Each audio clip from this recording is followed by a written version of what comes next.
Esse é o Broken Machines, o seu momento de ouvir bate-papos informais e inspiradores sobre as áreas de produto, design e tecnologia. Chega mais!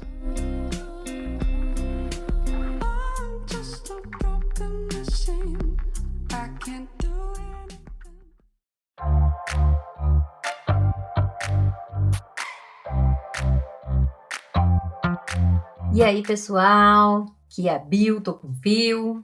E aí, tudo bem? Mais um episódio. E hoje temos uma convidada maravilhosa. Já adianto logo que vai ser polêmico, porque, afinal de contas, estamos no quadro debate. Mas antes, eu queria muito pedir pro pessoal que está ouvindo a gente que mandem sugestões de assuntos pra gente falar aqui nesse quadro, né? Pra gente poder diversificar, pra gente poder atender aí os pontos polêmicos que vocês queiram trazer pra gente. E aí, para isso, mais uma vez, eu vou pedir para vocês interagirem com a gente pela plataforma que você está ouvindo, Spotify, YouTube, o que for, ou pelo Instagram, @broken.machines, pra gente melhorar cada vez mais o conteúdo, certo? Certo, o YouTube bomba, né? Tem bombado às vezes. O YouTube tá crescendo bastante. Mas se não interagir em nenhum lugar, se não ajudar a gente, qual vai ser a praga, filho? Bom, já que hoje a gente está falando de writing, eu pensei numa praga aqui que é tipo, você vai ser contratado para trabalhar como UX Writer e só vai fazer copy pro time de marketing. Essa é a praga. Você vai lá, busca emprego, empolgadão, não sei o quê. Chega na empresa, vai descobrir que quem te contratou do time de marketing. Bom, eu não falei nada, não vou falar nada aqui do cotidiano, da vida profissional, porque eu acho que tem uma pessoa aqui do outro lado que veio, né, que vai vir para falar bastante pra gente, contar um pouquinho mais desse cenário. Ela entende muito mais, né, da área do que a gente, por isso que a gente chamou ela aqui. Então a gente está falando da brilhante Bárbara Schiergate. Fala o seu sobrenome, por favor, que eu não sei pronunciar. Schiergate. Não é Schiergate.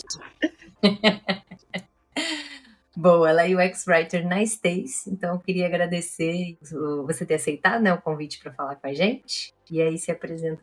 Pessoal, eu sou a Bárbara, como a Bill falou, eu sou UX Writer na Stace, eu tô lá há um ano já. Bom, eu sou formada em comunicação, eu fiz jornalismo, também fiz publicidade, não me encontrei em nenhuma das duas áreas, mas, enfim, desde o meu primeiro estágio lá em 2014, trabalhei com conteúdo, principalmente com conteúdo digital, né? Então, na minha faculdade de jornalismo, já fui repórter, já fui estagiária de conteúdo, depois fui para marketing, né? Trabalhei, enfim, na Globosite, na Fox, vários lugares, e em nenhum deles eu realmente estava ali satisfeita com o que eu estava fazendo. Gostava muito de escrever, escrever para web, sempre tive essa facilidade, por isso que eu fiz jornalismo.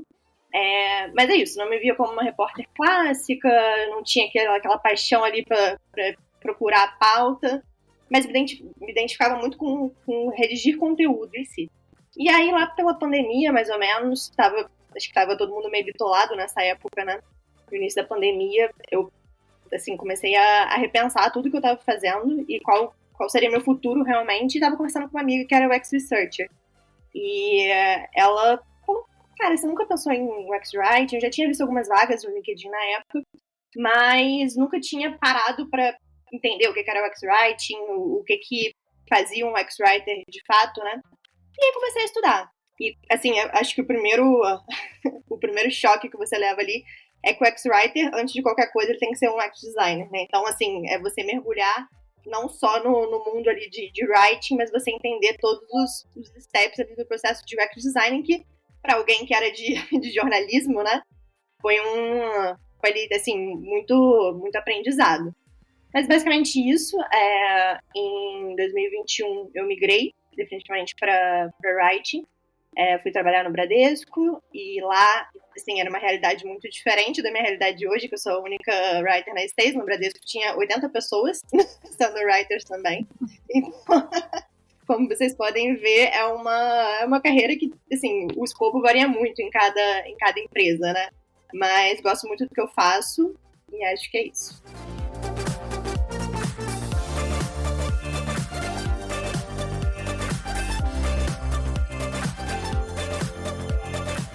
Não, muito bom. E é legal, né? Porque eu converso com todo UX Writer que eu converso tem um background completamente diferente, né? Falando em termos de formação, de jornada profissional. Então, tem gente que vem da área de educação, às vezes de letras, tem gente que vem de biblioteconomia, tem gente que vem...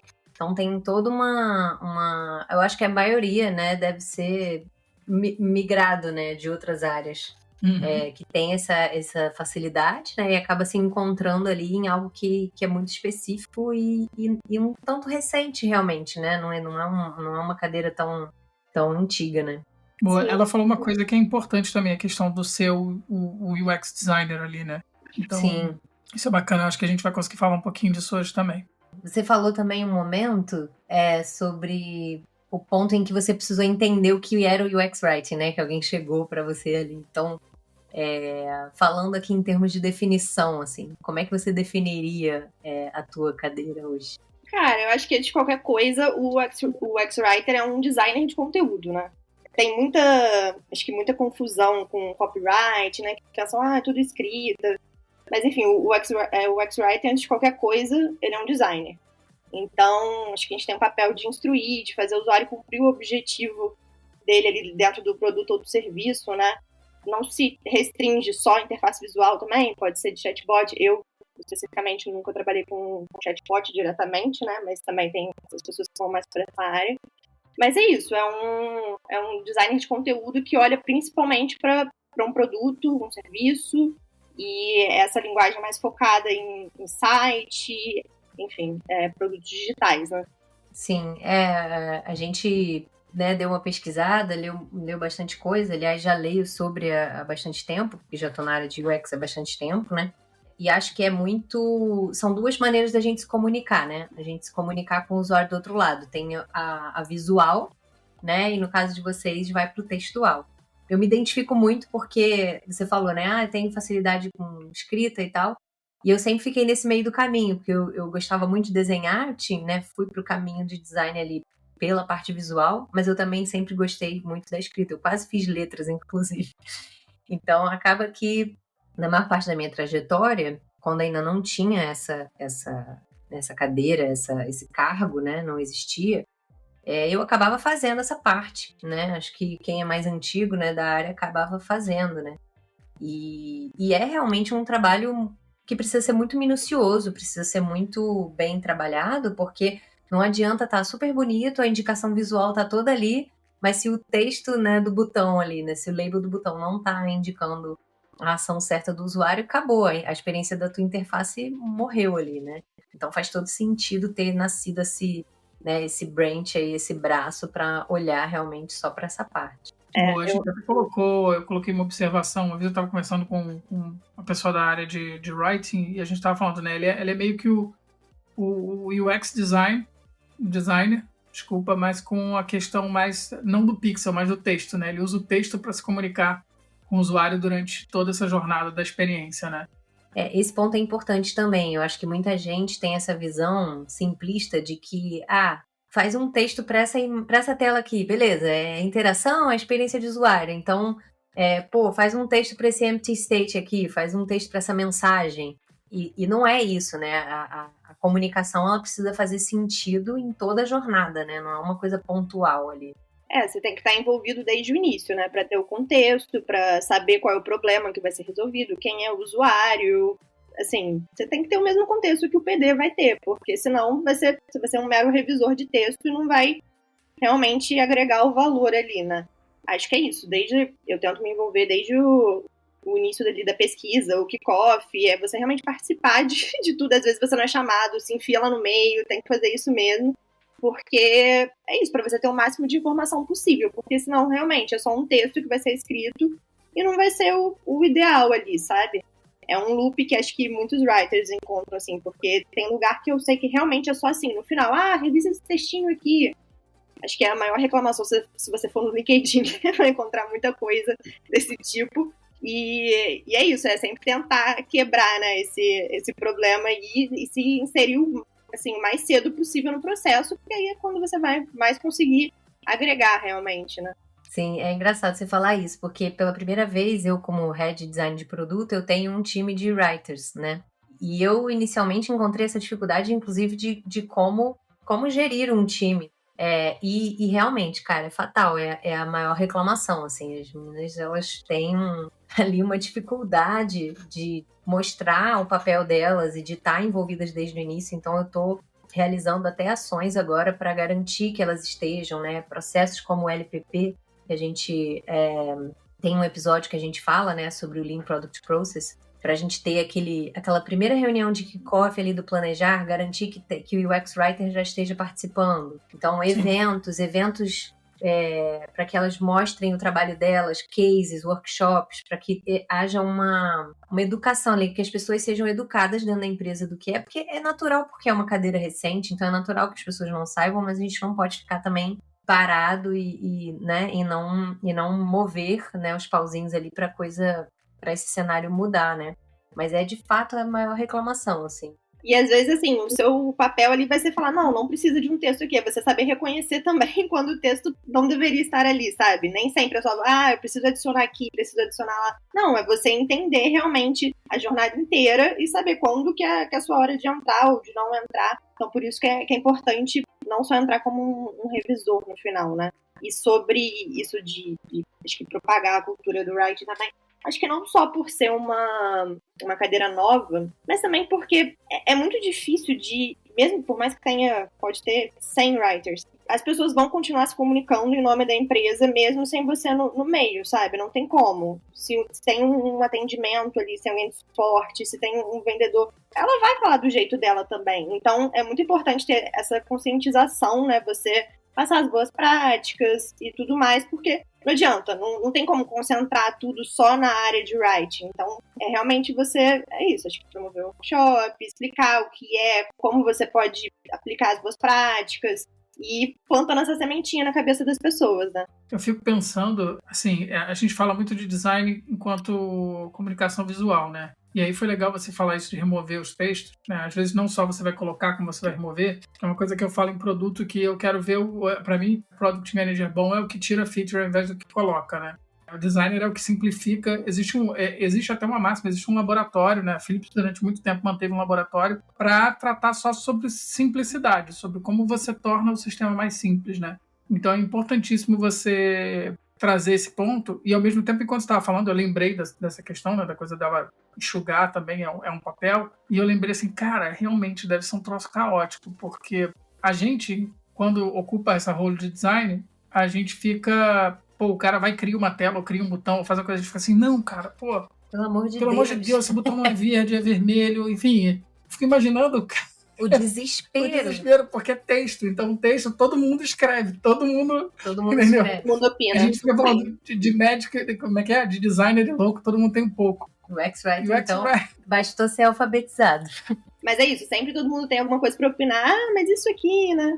Mas acho que ouvir é importante também, faz parte do processo, né? Mas é isso, acho que todo mundo sempre tem uma opiniãozinha ali. O que me lembrou também, né, quando você falou sobre isso, de todo mundo ter um dedo ali, dar um pitaco, é o que eu falo às vezes do próprio design system, né, quando a gente está criando a parte da padronização visual, é para que a gente chegue num nível em que o designer talvez nem precise montar uma tela, porque a estrutura de componentes já está tão bem feita ali que vai direto para desenvolvimento. Cara, você já tem um template de modal ali, a coisa já passa a ser democratizada, vamos dizer assim, né? Que qualquer um, se seguir ali aquelas regras básicas, consegue atuar dessa forma. Por quê? Porque você tira a carga operacional do designer ali, produtor, de ficar fazendo tela, e você acaba aproveitando esse tempo que ele não está ali só desenhando uma coisa que, né, já tem uma estrutura definida, para ele ser mais estratégico, para ele entender mais do produto, para ele entender mais do mercado, do usuário, enfim.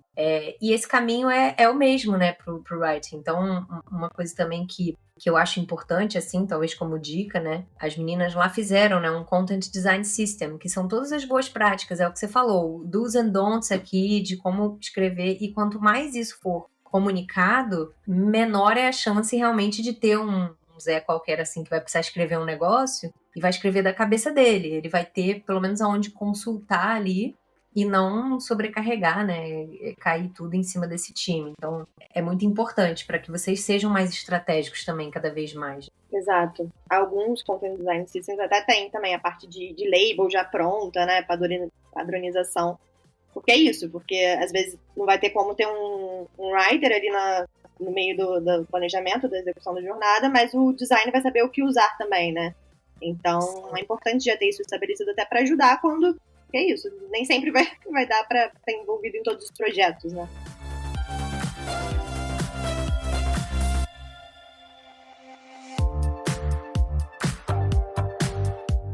Agora eu fiquei com uma dúvida, uma curiosidade, na verdade, né? Você falou que trabalhou num contexto com muita gente, né, de writing. Você consegue dizer, assim, mais ou menos a diferença, principalmente essa questão cultural que a gente está falando, né, de como o valor da área é percebido. Você sentiu que num lugar onde tinha mais representatividade, mais gente, era diferente ou não? Ou quais seriam os pontos de diferença que você consegue sentir, assim? Sim, acho que a maior diferença é que os processos já eram muito bem estruturados, né? Como era uma área com 80 pessoas, assim, não tinha como não ser. Então, a gente trabalhava sempre com um grupo de PDs, o grupo de pesquisa, eles chamavam quase como se fosse uma vila lá de writing especificamente, tinha encontros mensais, enfim, a cultura ali do writing era muito fomentada na empresa. E é isso, aí eu cheguei já com o guia de redação pronto, então era muito mais, tinha muito menos coisas a serem descobertas no caminho de writing em si, né? Era muito mais sobre a jornada e sobre o produto, enfim, do que realmente sobre os processos de writing. Eles já eram muito mais, assim, estabelecidos, exatamente o que fazer, em qual momento entrar, a pesquisa, o teste de usabilidade, era tudo muito certinho, assim. Até por causa do cronograma também, né? Tipo, era tudo muito... Tinha muito tempo corrido ali.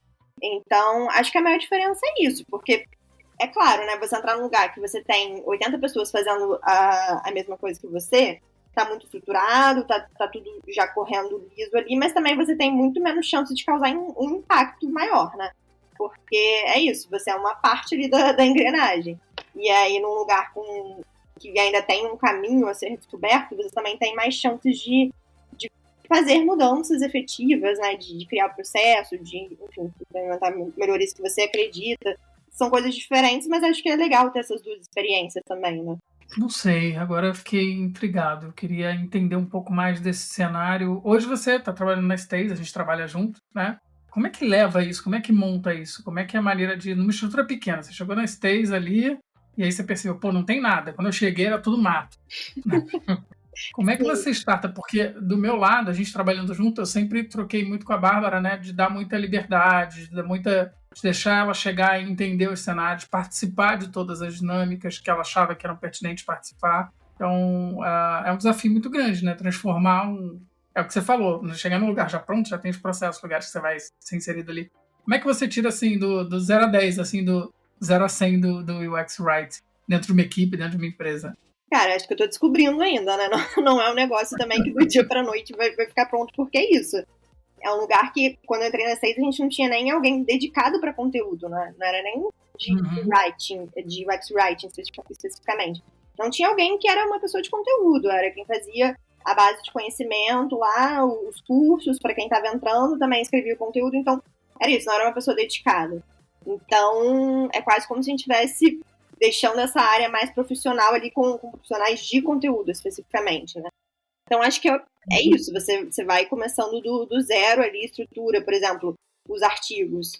Criar um padrão até de H3, de estrutura, de hierarquia ali, arquitetura da informação, né? Você vai melhorando ali aos poucos. Né? Tem mais de 1000 artigos, né? Então, você vai melhorando aos poucos essa parte de web writing também, né? Que abrange um pouco do X-Writing. Que é a parte dos artigos e tal.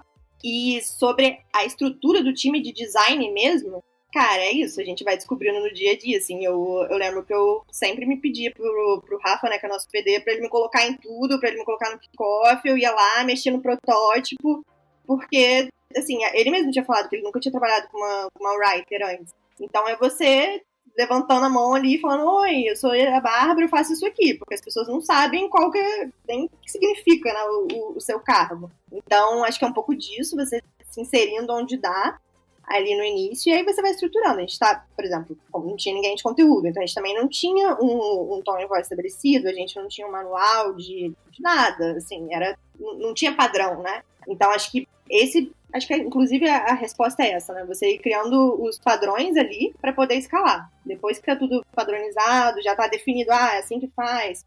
E aí você consegue escalar e passar para outras pessoas e elas vão replicando, porque é aquilo que a gente falou. Não dá para centralizar tudo em mim, né? Não tem como todos os textos de um produto passarem por mim. Então você tem que propagar a palavra e fazer com que as pessoas saibam também, né? Aplicar ali nos outros contextos. Acho que é um pouco isso. A padronização é meio que a chave para você conseguir propagar mais pela empresa.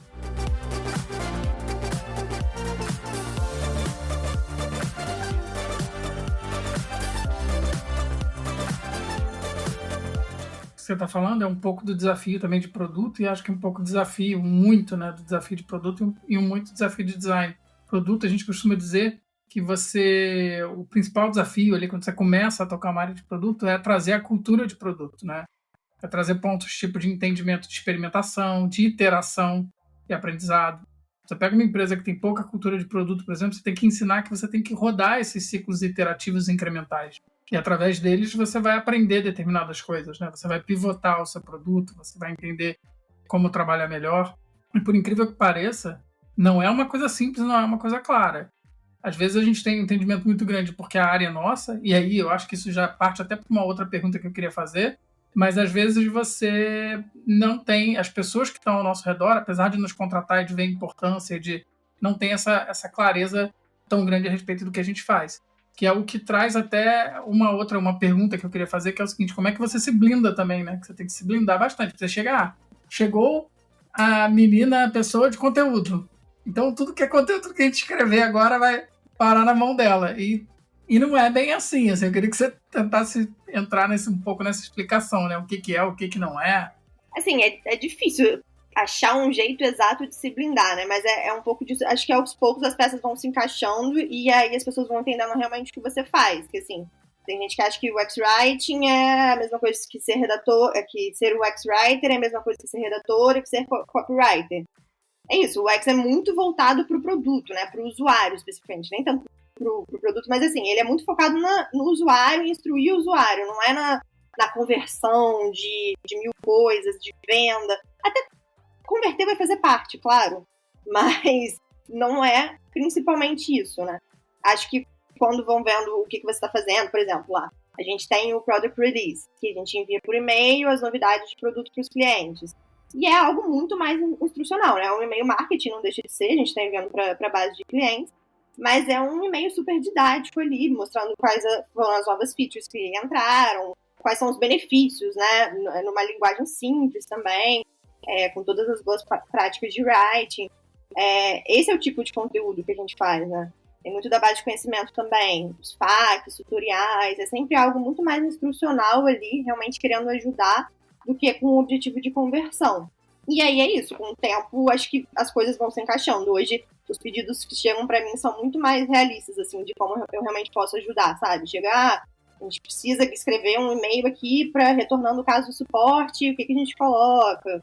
Acho que é isso, não chega tanta bomba pra mim, não. Mas eu não sei o que eu efetivamente fiz pra evitar isso, sabe? Eu acho que é um pouco de realmente o tempo ir passando e as pessoas entenderem qual que é a sua função ali dentro, né? E pelo que você falou, tem também uma característica de você... Cada hora você está lidando com o usuário. Às vezes é um usuário interno, é alguém de dentro da empresa que você precisa informar e comunicar. Às vezes é o cliente final ali do produto e tal. E aí, enquanto vocês estão falando, e eu estou pensando aqui, resumindo, eu consigo enxergar uma base, uma essência que é muito próxima de todas essas áreas que a gente está falando, de produto, de design, de UX-Writing, que é você ter um foco no usuário, né? Ser centrado, primeiramente, no receptor daquela mensagem, daquela comunicação, daquele visual, né? Você ter um processo de entendimento ali do mercado, né? E você ir gerando, construindo isso. Então, tem muitas similaridades Mas aí eu queria trazer uma pergunta mais específica, né? Você falou no início de, pô, eu preciso entrar na carreira de design para ser UX Writer. E aí exatamente o que difere, né? Porque tem essa base que é muito próxima, mas exatamente qual é o ponto que difere, onde começa o trabalho do UX Writer e termina do UX Designer e vice-versa, né?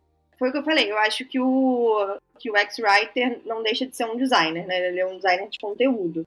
Assim, acho que um cenário ideal, eu não sei se foi exatamente isso que você perguntou, mas assim, do fluxo, né? De como seria, sei lá, o processo ideal de um writer. Acho que é isso, de entrar ali no kickoff já para entender os problemas de negócio, problemas do usuário. A parte da pesquisa, que não deixa de ser feita por um designer também, que geralmente é o researcher, né?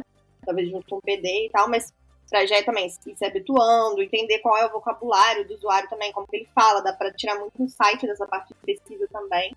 E aí, acho que difere muito, Bill, de empresa para empresa, assim, qual momento que o writer de fato entra e qual se ele é uma dupla para o PD, ou se ele entra depois, se ele ajuda, se ele, assim, opina mais, acho que depende muito realmente da empresa. Mas acho que no cenário ideal, assim, ele já entraria, o writer já entraria junto com o PD na parte realmente de construção ali da jornada, né, da solução, para já pensar o texto junto com a tela. E aí é aquilo que eu falei, de você saber quando um texto não precisa existir. Claro que dá para entrar depois também e opinar e ser construtivo mesmo entrando depois, sem ser na última etapa da revisão, né? Mas acho que o fluxo ideal seria esse, sabe? Participar de todas as etapas, inclusive da ideação ali. E depois dos testes também. Enfim, tem muito teste de writing especificamente. Tem fazer o close, highlight, tem diferentes coisas. Eu acho, eu tendo a dizer que as nossas profissões, nesse sentido, elas são muito próximas. Tá? Porque acho que o cara de produto, né, a pessoa de produto, ela acompanha também etapas que estão dentro da etapa de design ali, que abriga o Double Diamond, mas as pessoas às vezes até falam de Triple Diamond, de outras etapas que vêm dentro do processo de produto. Então o produto ele permeia todo esse universo, né? Ele abraça até mais do que o universo que eu acho que é do design em si, porque tem outras coisas que são estudadas, são elaboradas. Eu acho interessante porque eu tenho a mesma visão da pessoa que trabalha com writing. Quando a gente fala de comunicação, né, entendimento de comunicação também, e como isso interfere na experiência, a gente fala um pouco de cultura, né? A gente fala de entendimento de cultura. O que esse cara, como ele fala determinada coisa, como ele lê determinada coisa, se ele lê ou se ele não lê, como ele entende uma informação, né? Então é complicado você posicionar a pessoa, de repente, só em determinado ponto, porque ela vai desde o objetivo lá qual público que a gente pretende atingir, como esse público se comunica e se relaciona. Aí entra outra coisa que eu queria falar, mas eu não sei, enfim, que eu vou abrir muito o leque. Mas país, mora onde, cidade, sotaques, regionalismos, né? Coisas que... Isso, cara, dá uma abertura de leque, dependendo do que a gente vai entregar, que é absurdo. Eu vejo muito esse papel do cara que é o UX Writer ali, de entender dessa coisa cultural, dessa comunicação geral da coisa.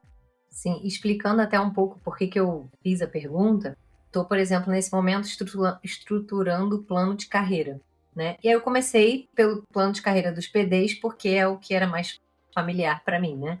E aí a gente tem ali de hard skill, né? A gente tem comportamentos relacionados à pesquisa, arquitetura da informação, interface do usuário, que é a parte mais visual, e estratégia. E aí, quando a gente foi fazer o de conteúdo, a gente identificou que o único ponto que é diferente e que, ao mesmo tempo, na verdade, ele complementa é a parte da interface, que no caso do UX Writer é a escrita. É justamente a parte do conteúdo, da curadoria de conteúdo, mas ele também tem o hard skill da pesquisa, ele também tem o da arquitetura e ele também tem o da estratégia.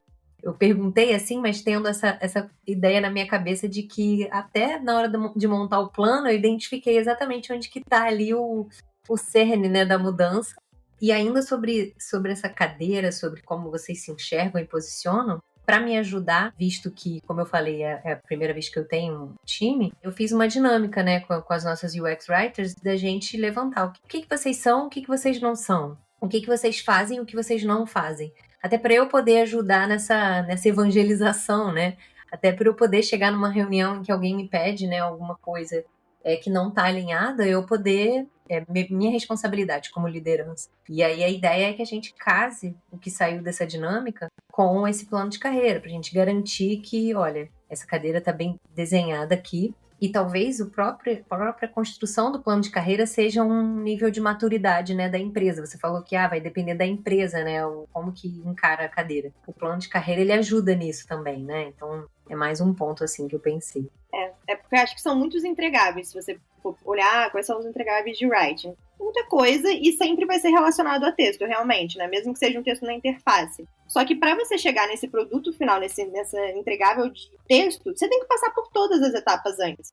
Para que ela faça sentido, né? Para que você chegue no texto ideal ali, que realmente é o que deveria estar naquela jornada. Você tem que passar por tudo isso, porque senão você só vai estar escrevendo qualquer coisa e aí você não vai ser UX, vai ser só write. Então, acho que é isso, sabe? A gente olha muito pro entregável da palavra, da construção. Claro que é super importante, isso é muito importante. Mas não é a única coisa. Ela tem que estar atrelada com todos os passos de antes para fazer sentido. Sim, sim. É o que eu falo pros UX UI designers, né? A gente nunca vai mostrar o valor que a gente está entregando se o nosso entregável é só o Figma no final. Porque parece que a gente só faz aquilo, a gente só entrega tela. Então a gente vai ser o tempo todo demandado de tela. O primeiro entregável da gente é a pesquisa, tem a entregável importantíssimo, que é o da arquitetura da informação. A gente tem um episódio também que a gente falou sobre a arquitetura da informação e o quão importante é, né? E quando as meninas fizeram a dinâmica, surgiu muito isso, esses entregáveis, né, de fluxo. Elas ajudam muito nessa construção de fluxo, né? E é um trabalho conjunto. A gente usa esse esquema de duplas lá, né? E funciona muito bem. Então, é um exemplo também de como estruturar aí para quem está num cenário parecido, né? Tá precisando estruturar o time e ainda não tem muita ideia.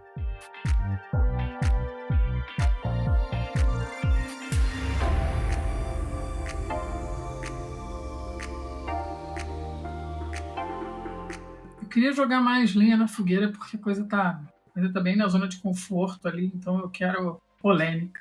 Cara, e como é que auxilia isso, né? Se a gente parar para pensar, como é que a gente auxilia isso? Porque uma coisa que passa pela minha cabeça, que aumenta muito mais o nível de complexidade, né? Internacionalização. Eu sei que não tem resposta pronta, tá? Então eu tô trazendo o tema mais porque olha o nível de complexidade, porque eu tô querendo trazer isso até pela importância da carreira em si, né? Da profissão em si. Quando você pensa que você precisa globalizar ainda o seu produto, a coisa ganha uma dimensão, uma importância que é, assim, exponencial, né? Tem alguma experiência com esse cenário? É a famosa localização, né? Que a gente tem lá na Stays. E é isso, por exemplo, na Stays, o nosso... Além do Brasil, a gente tem muita expansão para o mercado spam também. Então, o nosso produto, ele está em português, mas ele também precisa estar em espanhol e a gente também faz em inglês. Cara, não vou negar que é difícil. É difícil porque é isso, você tem que lidar com, cara, outra cultura, é outro jeito de escrever. Você tem que conhecer muito bem tudo isso que a gente tá falando aqui, de conhecer o usuário, né? Pensa nisso de novo, assim, faz tudo do zero para outro idioma, porque é isso, é outro contexto em que eles estão, né? Acho que antes de qualquer coisa, muita pesquisa para você saber com quem você está falando realmente e contar muito com a ajuda de pessoas que vivem nesse mercado em que você quer se inserir, né? No país, assim, acho que isso é o mais importante. Porque a gente vai estar aqui, a gente vai ter a nossa visão. Não é uma simples tradução, né? Tem uma questão cultural envolvida, Exato. Né? Eu lembro que quando eu estava na Vetex, tinha uma área gigante de localização que era justamente o momento em que a gente transformava a nossa interface, aí não digo nem conteúdo, era uma transformação para outros países. E, por exemplo, quando a gente foi fazer para o Japão, a gente teve que inverter a interface. Então não foi só uma mudança de texto, a gente teve que fazer tudo ao contrário, porque a leitura deles, a leitura oriental é invertida, né? Não é da esquerda para a direita, é da direita para a esquerda. Então, foi até estranho a gente olhar a interface toda ao contrário, assim.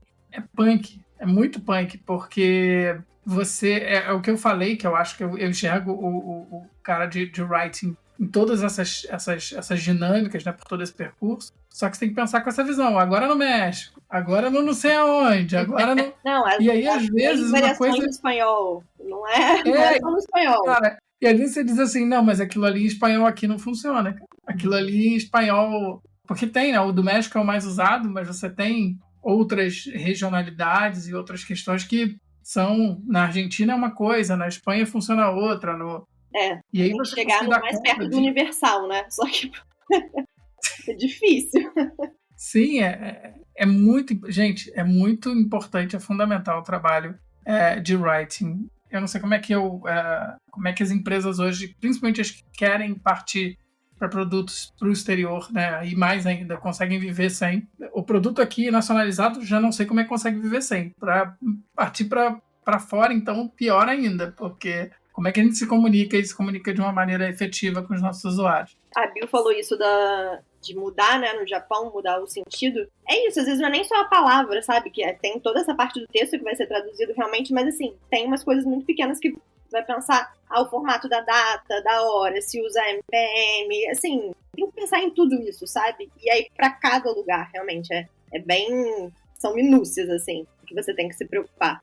E às vezes são emoji, tem emoji que é mal interpretado em alguns países, assim. É verdade, tem emoji. Aí, tá vendo? Eu ia citar um caso, mas eu não lembro. Eu estava falando com a Bianca outro dia, mas eu não lembro especificamente desse caso, que era alguma coisa em inglês, uma comunicação em inglês, que era do something. Coisa e que, dada a comunicação que a gente fez, eu não lembro se foi na Ingresso, alguma das empresas que a gente trabalhou, que a gente pegou e traduziu ao pé da letra, assim, jogou lá, né, uma coisa.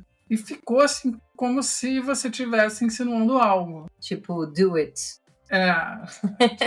Entendeu? Então, são desde as besteiras, mas que no dia a dia a gente não consegue captar, né?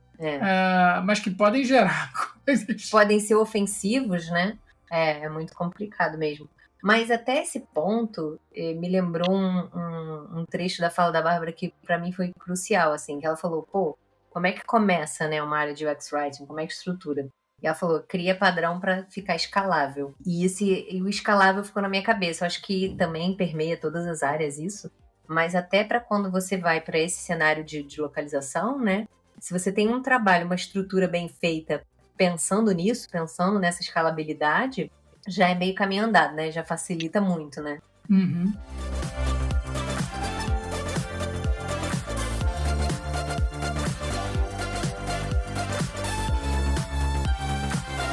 Cara, a gente, ao longo do papo, deu várias dicas aqui, né? Uhum. De como melhorar a visibilidade da área, de como talvez estruturar aí um plano de carreira, de como começar do zero o UX Writing.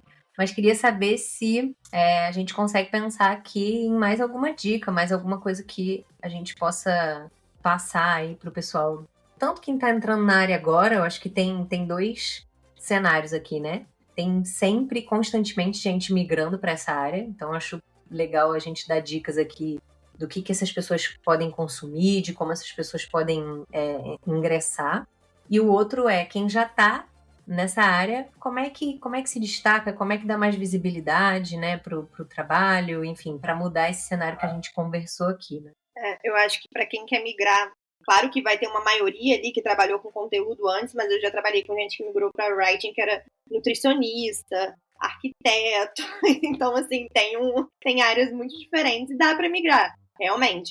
Acho que para alguém que vai começar ali do zero, foi o que eu falei, é importante saber sobre UX design como um todo, fazer curso, nem precisa pagar por curso se não quiser, tem muito conteúdo gratuito bom na internet, YouTube, Medium, tem muita coisa, mas é isso, estudar UX design, arquitetura da informação, research, muito importante, e aí o writing, obviamente, mas eu acho que o writing é quase a última etapa ali, sabe, quando você já conhece o processo todo, e aí você vai e foca no writing. Acho que para migrar, esse é um bom passo, assim, porque senão você fica muito focado só na escrita, e, assim, eu não concordo muito com esse approach aí. Acho que é importante você fazer parte do processo como um todo para realmente ter valor ali com o que você tá fazendo, né? Para você não ser só um revisor, assim.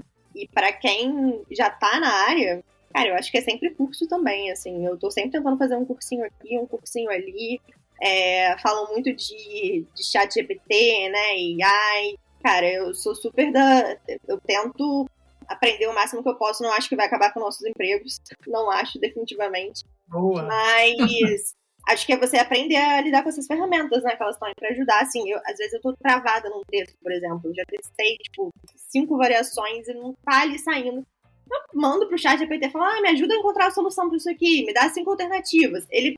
Cara, nunca o texto que ele vai dar vai ser meu resultado final, até porque eu não consegui chegar num prompt, assim, que eu gosto do que ele faz. Mas ele me ajuda a me dar muita ideia, sabe? É quase um brainstorm ali, de realmente travar. Então, acho que é isso, você aprender a lidar com essas ferramentas também, não só o ChatGPT, né? E é isso, tá em constante aprendizado, assim, até porque o UX é uma área que também não dá pra você parar, né?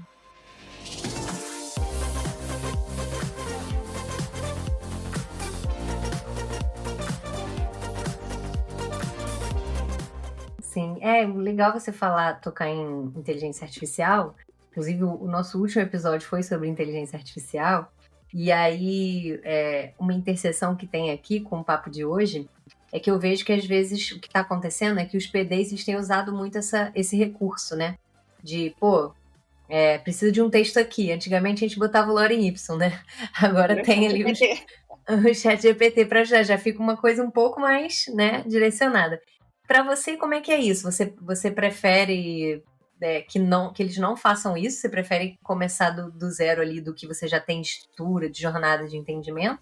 Ou não tem problema? Tem pessoas que são muito puristas, né? Que não pode ter nenhum Lorem Ipsum ali, que é só, marcação de texto aqui. Eu não vejo problema do PD escrever algo básico, assim, só pra gente se guiar. Não vejo problema nenhum, não acho que isso vai enviesar no texto final, nem nada. O ChatGPT, se quiser usar, pode usar, mas acho que tem que fazer um bom prompt, senão vira gerador de lero-lero também. E aí não acho que nem vai fazer sentido ali pra interface, porque pode ser um negócio muito longo, assim. Então, talvez realmente o humano escrever ali vai ficar no tamanho mais próximo do que realmente vai ser o resultado final, sabe? Mas eu não me importo de ter um texto de marcação no protótipo, não vejo problema. Agora, eu tenho essa observação sobre o ChatGPT. É porque tem uns textos que chegam pra mim que é muito claro que foi escrito, sabe? Tem o TM dele. Costumo levantar, como é que eu tô vendo muito essa questão de inteligência, vamos puxar o último episódio também, é que, assim, gente, design é experiência, design é todo um... Quando você tá no ambiente, né, você tem uma série de sensações auditivas, táteis, design é toda essa experiência, todo esse contexto.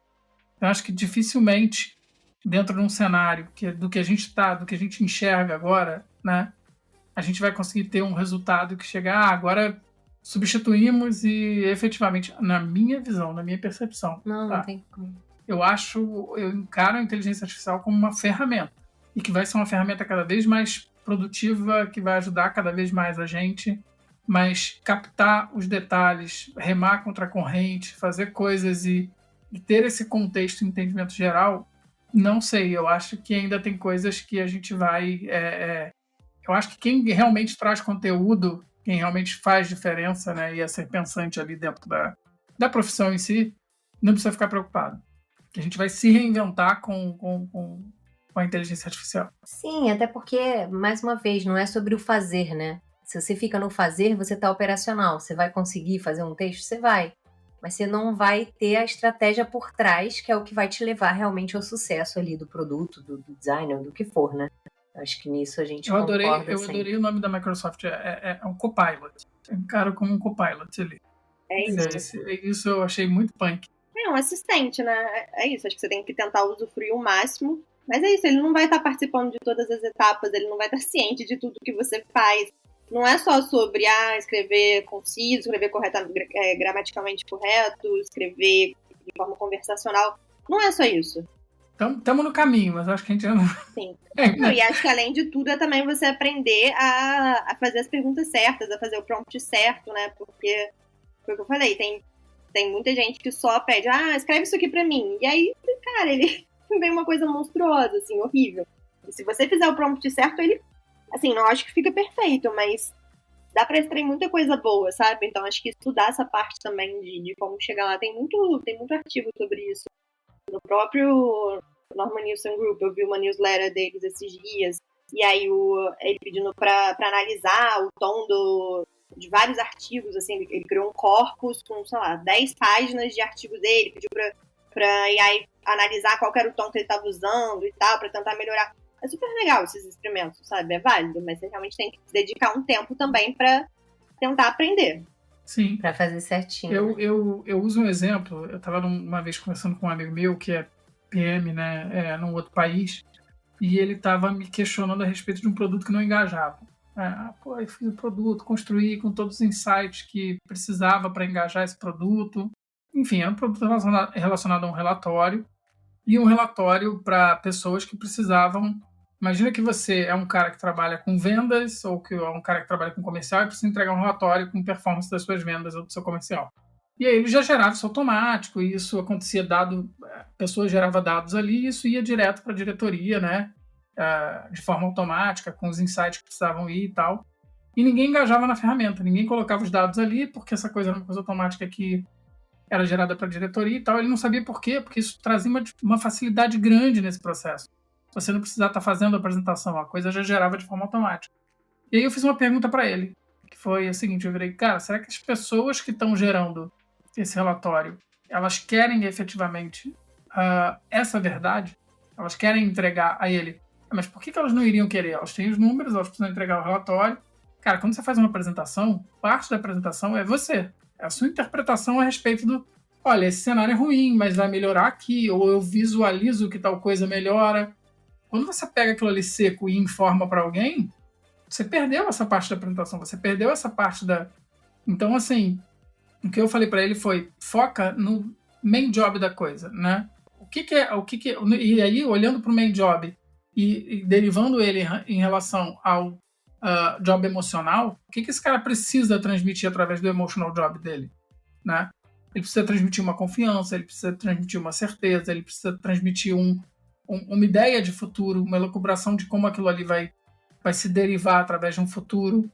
E aí eu acho que é um pouco isso. Tem coisas que você não vai conseguir, mas eu fiz esse produto, isso é uma inteligência artificial e aquilo ali 2 mais 2 igual a 4. Cara, ainda não. Tem coisas que você vai achar que você vai estar acertando, mas quando você entrar no dia a dia, na rotina, acho que isso é muito job to be done. Eu tô viajando aqui, já tô entrando no job to be done que eu adoro. Mas você vai começar a perceber nuances que, cara, não é bem assim, não é bem ali que a gente quer chegar. E aí, complementando e voltando para o nosso assunto, tanto o UX designer quanto o UX writer, como o cara de produto, tem que estar ciente de todas essas nuances, para que no final, o resultado final, ele tem que abraçar tudo isso, desde o visual ao texto, enfim. O conteúdo tem que estar todo abraçando todas essas peculiaridades, todos esses comportamentos, que o ser humano é muito complexo, né, cara? Cara, eu ia dar um exemplo top aqui. Eu não sei se eu posso falar, porque eu não sei se é que nem cerveja sem álcool, sabe qual é? Assim, eu ia usar um exemplo da cerveja sem álcool, porque assim, por mais que faça uma cerveja sem álcool, que tenha o gosto, porque não tem, mas que tem o gosto igual da cerveja normal, igual. Imagina que você toma uma cerveja sem álcool e fala, cara, é igual uma cerveja normal. Você vai virar e vai falar assim, tipo, mas tem aquela coisa ali do brilho, né? Tem aquela coisa do... E que você não capta essa sensação. Se você olhar pra coisa de maneira pragmática, você fala, pô, peraí, uma cerveja tem um gosto igual, que eu vou poder dirigir, que eu não vou... É o conceito de qualidade, né? Sim. Qualidade, o que é qualidade? Qualidade é um termo super amplo. Qualidade, só que a qualidade, às vezes, ela é percebida nos mínimos detalhes, né? O valor que um cuidado que a gente tem de construir uma interface, por exemplo, ali, ele passa essa sensação de qualidade, né? Então, eu estava fazendo até uma avaliação heurística lá do produto, e aí eu identifiquei que a heurística mais violada é a de padrão, né? Porque esse botão tá diferente desse, um label tá no infinitivo, o outro, né? Enfim, cada detalhezinho de falta de padronização, aí você pergunta, mas isso é grave? Isso impede o usuário de concluir a tarefa? Não, ele consegue, ele clica, ele faz a jornada dele, ele completa o job dele. Mas qual é a implicação maior dessa heurística estar sendo muito violada? É a percepção de qualidade. Que ele está conseguindo realizar o job dele. Mas ele sente que tem alguma coisa que está meio mal ajambrada ali, que tipo, não tá legal, né? Sim. Eu acho que essa é a percepção, né, que a Bárbara falou. Eu consigo ver que foi escrito pelo ChatGPT. Passou ali, a informação passou, mas tem um negócio, não é aquilo, sabe? É uma sensação, né? Porque a gente, nós, mais uma vez, voltando, né, nós somos seres super complexos, a gente não consegue resolver tudo de forma matemática, né? Por isso que a gente está aqui. Bom, alguns podcasts depois, alguns episódios depois, talvez a gente esteja conversando, e aí realmente resolveu esse problema. Vai que, né? Um dia, talvez no futuro.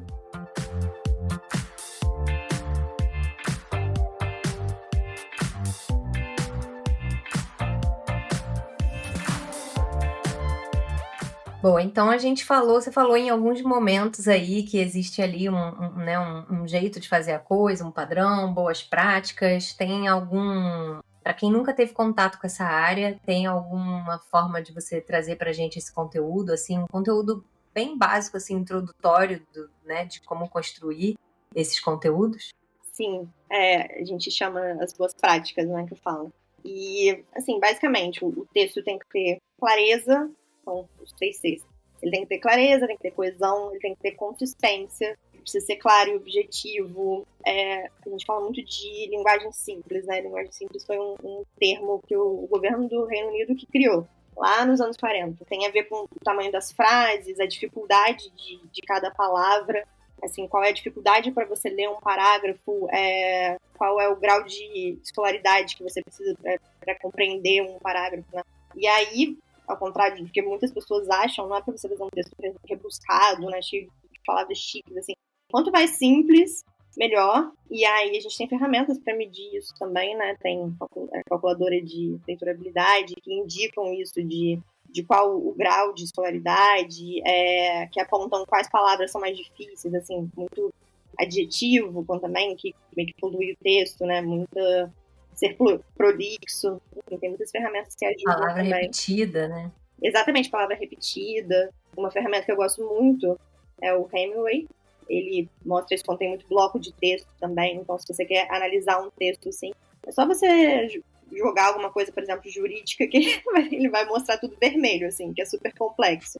Mas tem ferramentas também adaptadas para o Brasil. Vou passar o link para vocês depois. Então, dá para medir, né? Não é só também ficar ali no imaginário de ser conciso, falar de uma forma simples. Tem como você realmente mensurar isso. Acho que além disso também, a parte de ser conversacional, né? Tem muito disso, de produtos que, assim, são gramaticalmente corretos, mas às vezes parece que você está falando com um robô.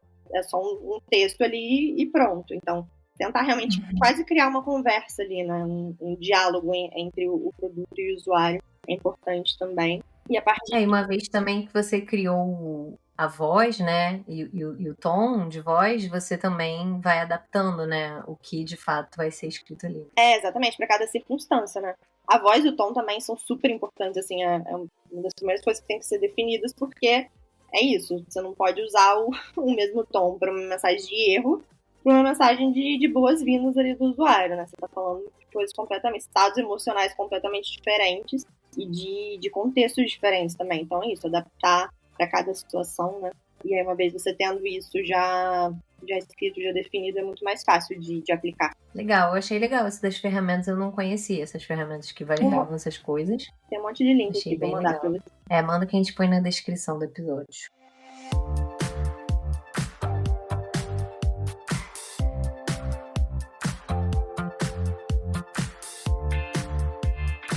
Para iniciar o encerramento, eu queria pedir perdão por qualquer gafe que eu tenha cometido aqui, se eu falei design quando não era design e UX write conteúdo quando não era write, porque é muito novo para mim, imagino que seja muito novo para todo mundo também. Então, de cara, já peço desculpa se eu cometi qualquer gafe. Menos pra Bárbara, né? Pra ela não é novo, pra ela. Não, sim, tô falando da gente aqui. Mas toda vez que eu falo sobre esse assunto, tanto internamente lá na empresa, como aqui agora também, eu aprendo uma coisinha nova, aprendo um pontinho novo, então tá sendo super rico pra mim. Espero que esteja sendo também pra quem tá ouvindo. E acho que é isso, queria agradecer mais uma vez, Bárbara, por ter aceitado aí essa aventura de ter vindo falar com a gente sobre isso. Bom, do meu lado é para ser informativo, é para ser legal para quem trabalha na área e é para ser dinâmico. Então a gente falou sobre muitas coisas aqui, espero que todo mundo aproveite também. Muito obrigado pela presença e pela ajuda em decifrar. Isso, decifrar, trazer luz. Tá vendo? Eu sou boa com as palavras. Isso aí. Como é que é? Aquela menina, vamos falar as palavras? Como é que é? Obrigada, Bárbara. Tá, Valeu. Valeu, beijo. Tchau, pessoal.